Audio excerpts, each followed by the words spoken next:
Israel, dominant performance. We spoke yesterday, you said you were going to put Melvin away. That's exactly what you did. Did the fight go exactly as you planned? Sort of, but yeah, I just knew, like I said, he's been around for a long time. I used to watch this guy back in UFC 60s, the UFC 70s and 80s, and I've seen him do a lot.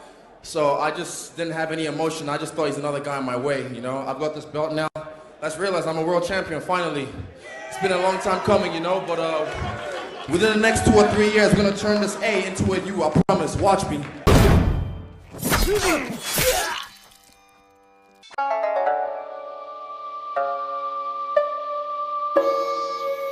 What's going on, you guys? So, Israel Adesanya is squaring off against Jan Blachowicz, according to Dana White. Now, a lot of us MMA fans kind of knew this was coming, because what's next for Israel Adesanya if he doesn't get a rematch with Robert Whittaker? Robert Whittaker just don't want to fight Adesanya again, according to Dana White. He just, after the post-fight, he didn't seem interested in fighting Adesanya again. So maybe he knew there was a chance that Adesanya move up, and then he can go ahead and fight Paulo Costa, you know, in a fight. That'd be a good fight, actually. But it looks like Izzy's moving up, and he's doing great things. He'll probably be a double champion. Dana White said that he may not have to vacate the middleweight title. He can kind of bounce around. He's a fighter that's really flexible as far as what he wants to do. So looks like he's going to be fighting Jan Blachowicz. That should be a very good fight, and this should be a legacy-defining fight for Adesanya. I mean, the kid is, how could you not like Israel Adesanya? You know, he gives you excitement, he gives you entertainment. His fights are usually exciting, except for the Yoel Romero fight. But sometimes that happens, you know what I'm saying? Not every fight is going to be your best night out.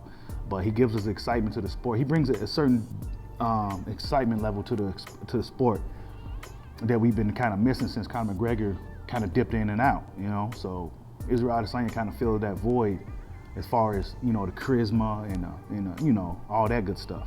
But Jan Blachowicz fight should be very interesting. Jan had a lot of momentum going into the fight with Dominic Reyes.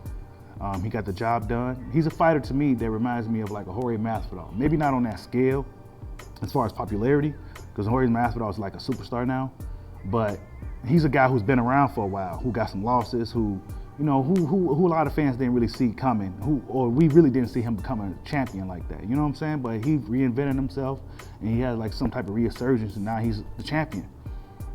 Looking to fight all comers, all challengers. He's not some chump fighter. I got a lot of respect for Jan. And he's going to be fighting Israel Adesanya, which is a risky fight for him due to the fact that Israel Adesanya is going to be so much faster. Striking is so much better, but Jan always has a puncher's chance. So that fight should be fun. This is why I really respect and appreciate mixed martial arts, man. And this is why I talk about it on this channel, because it deserves to be talked about. You know, a lot of boxing fans, we get caught up into the business side of boxing and, you know, why this fight ain't happening, because a lot of the fights that we really want to see don't be happening. So we tend to talk about the business side and men's pockets, and I'm not really with it, you know what I'm saying? But in MMA, we don't have time to talk about that because the fighters give us the fights that we want to see. Dana White also said that Khabib probably likely won't be retiring, you know, and I think that's a good thing, because I felt that Khabib had a lot of more work to do. You know what I'm saying? I think that would be putting the plug on a great career too soon.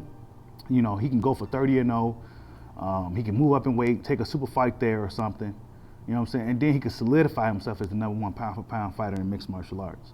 You know what I'm saying? I know it's debatable between him and Jon Jones. A lot of people don't want to put Jon Jones at #1 over Khabib because of the failed drug tests and things of that nature, and I get it.